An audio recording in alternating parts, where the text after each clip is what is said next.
Most people think they're using Linux Mint the right way. They download it, install it, see the familiar Cinnamon desktop, and assume they've chosen the best version available. After all, Linux Mint has built its reputation on being simple, stable, and beginner-friendly. But here's the uncomfortable truth. If you're running the standard Ubuntu-based Linux Mint, there's a strong chance you're not using the best version Mint has to offer. And the version you've probably ignored, skipped over, or never even considered might actually be the smarter long-term choice. I'm talking about LMDE Linux Mint Debian Edition, and once you understand what it really is and why it exists, you may start to question everything you thought you knew about Linux Mint. To understand why LMDE matters, you first have to understand how Linux Mint is built. The regular version of Linux Mint is based on Ubuntu, which itself is based on Debian.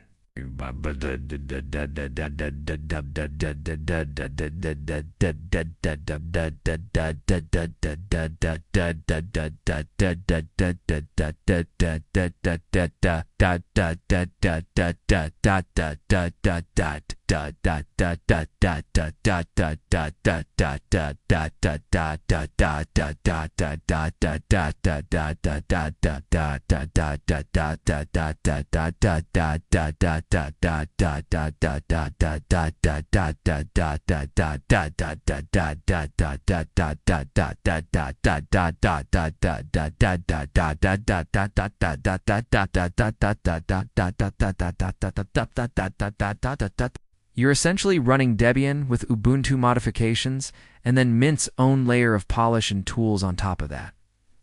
That's 2 layers of upstream dependency before Mint even enters the picture.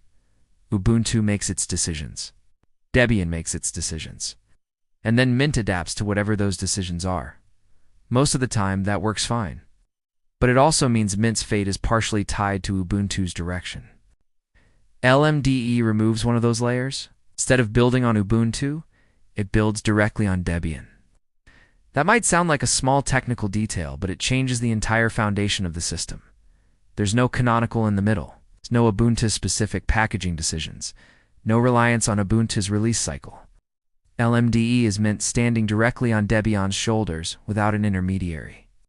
And that changes stability, predictability, and long-term control in ways most users never think about. One of the biggest arguments in favor of LMDE is stability. Debian Stable is legendary in the Linux world for being conservative and rock solid. It prioritizes reliability over novelty. Packages are thoroughly tested, changes are deliberate. Breakage is rare. Mint builds on Debian Stable. It inherits that philosophy. Ubuntu is also stable, but it moves faster. It introduces new technologies earlier. It sometimes pushes transitions like snap integration that not everyone agrees with. LMDE avoids that entire dynamic. What you get is a system that feels calm, controlled, and predictable. And that predictability becomes even more important when you consider the bigger picture. Linux Mint has publicly stated that LMDE exists as a contingency plan. It's not just an alternative flavor, it's a strategic safety net. If Ubuntu were ever to change in a way that no longer aligned with Mint's goals, LMDE ensures that Mint can survive independently. That's not theoretical, it's intentional.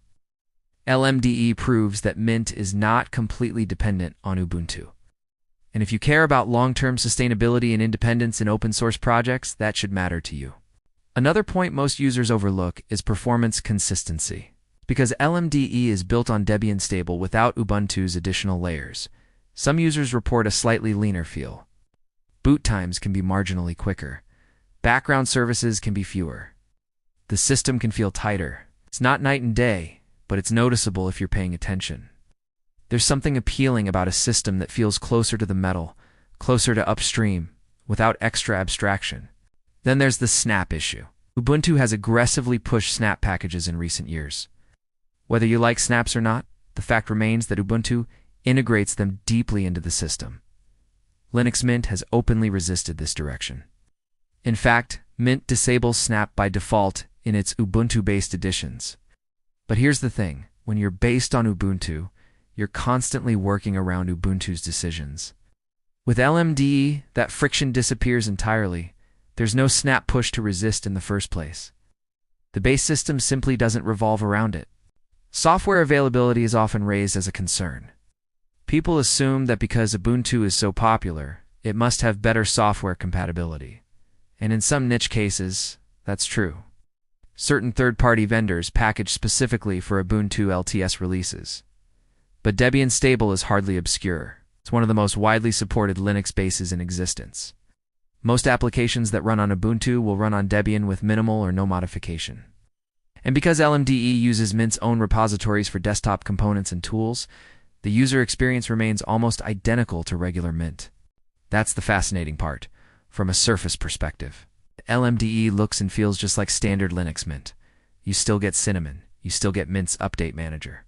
You still get the same artwork, the same welcome screen, the same user-friendly tools. If you sat two computers side by side, one running Ubuntu-based Mint and the other running LMDE, most users wouldn't immediately know which is which. But under the hood, the philosophy is different. Another subtle but important advantage is upgrade consistency. Ubuntu follows a 2-year LTS cycle with interim releases in between. Mint aligns with Ubuntu's LTS releases and builds its versions accordingly. Debian Stable, on the other hand, has its own release cycle, typically every 2 years, but not strictly time-based. It's ready when it's ready. That means LMDE inherits Debian's methodical approach. There's less pressure to rush features out the door. Updates are steady, controlled, and rarely disruptive. Security updates in LMDE come directly from Debian's well-established security team, combined with Mint's own updates for desktop components. Debian's security reputation is extremely strong.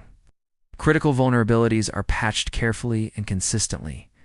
If you're running a system where uptime and reliability matter more than having the newest kernel every few months, LMDE aligns perfectly with that mindset. Some users worry about hardware support. Ubuntu often ships with slightly newer kernels in its LTS releases compared to Debian Stable's default. That can mean better support for the very latest hardware right out of the box.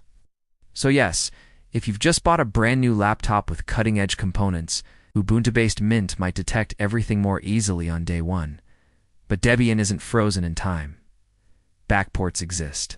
Kernel upgrades are possible. For most hardware that's even a year or two old, Debian Stable works flawlessly. What really makes LMDE compelling isn't just technical differences, it's philosophical clarity. With LMDE, you're running a system that's closer to the roots of Linux. Debian is community-driven, non-commercial, and famously cautious. There's no corporate steering wheel guiding its long-term strategy in the way Ubuntu has canonical. It doesn't make Ubuntu bad, but it does make Debian fundamentally different. If you value a distribution that evolves slowly and deliberately without commercial pressure, LMDE delivers that experience wrapped in Mint's usability. There's also the question of future-proofing. The Linux landscape changes constantly. Companies pivot. Technologies rise and fall. When Mint maintains LMDE alongside its main edition, it sends a message. We're prepared. If Ubuntu ever introduces a fundamental shift that conflicts with Mint's goals, LMDE can become the primary edition. And because it already exists and is actively maintained, that transition wouldn't be chaotic. It would be controlled. For power users, LMDE offers a slightly more pure base to customize, because it's Debian underneath. Documentation for Debian often applies directly. Advanced package management behaviors are consistent with Debian norms. If you've ever administered Debian servers, LMDE feels familiar in a way Ubuntu-based Mint does not. That consistency can simplify troubleshooting and system tweaking. At the same time, LMDE doesn't sacrifice Mint's signature accessibility. This isn't raw Debian where you're manually configuring everything. Mint's tools smooth out the rough edges. Driver management, updates, system settings, it's all there. So you're essentially getting Debian's backbone with Mint's polish layered cleanly on top. Another factor rarely discussed is ecosystem resilience. By supporting LMDE, Mint contributes back to the Debian ecosystem more directly. It strengthens ties with one of the oldest and most respected Linux projects in existence. That relationship has long-term implications for collaboration and sustainability in the open source world. So why isn't LMDE the default recommendation everywhere? Habit plays a role. The Ubuntu-based edition has historically been the flagship. It receives more marketing attention. Many tutorials online assume Ubuntu compatibility. New users follow the path of least resistance. But as LMDE matures, the gap between the two editions narrows even further. For many users, there is no practical downside to choosing LMDE, only subtle structural advantages. If you're someone who installs Linux Mint once and rarely thinks about what's underneath, the choice might not seem urgent. Both editions will serve you well. But if you care about independence, long-term stability, and a direct Debian foundation without middle layers, LMDE becomes incredibly attractive. The irony is that LMDE was once considered the backup plan, the secondary edition. Today it feels more like the strategic core, the quiet powerhouse that ensures Mint's autonomy. And in a world where software ecosystems shift rapidly, autonomy is not a small thing. You might still prefer the Ubuntu-based edition, especially if you rely on very specific PPAs or vendor packages that target Ubuntu LTS directly. That's valid. But the assumption that the standard edition is automatically superior simply because it's more popular doesn't hold up under scrutiny. LMDE stands on one of the strongest foundations in Linux history. It delivers the same Mint experience with fewer upstream dependencies. It aligns with a conservative, stability-first philosophy. And it represents Mint's long-term insurance policy. So the next time someone says they're running Linux Mint, the real question isn't just which desktop environment they chose, it's which base they're trusting underneath. Because the base determines the direction of updates, the philosophy of packaging, and the long-term trajectory of the system. And if you've never seriously considered LMDE, you might be using the wrong Linux Mint without even realizing it. LMDE isn't flashy. It doesn't shout about being different. It quietly does its job, release after release, built on Debian's steady rhythm. It's the version of Mint that assumes you value endurance over trendiness, independence over convenient shortcuts, and structural simplicity over layered complexity. And once you see it that way, it's hard to unsee. You're not wrong for using the standard edition, but you might be overlooking the one that's architecturally cleaner, philosophically aligned with long-term open-source values, and strategically positioned to carry Mint forward no matter what happens upstream. That's why LMDE isn't just an alternative. For many users, it's the smarter choice hiding in plain sight.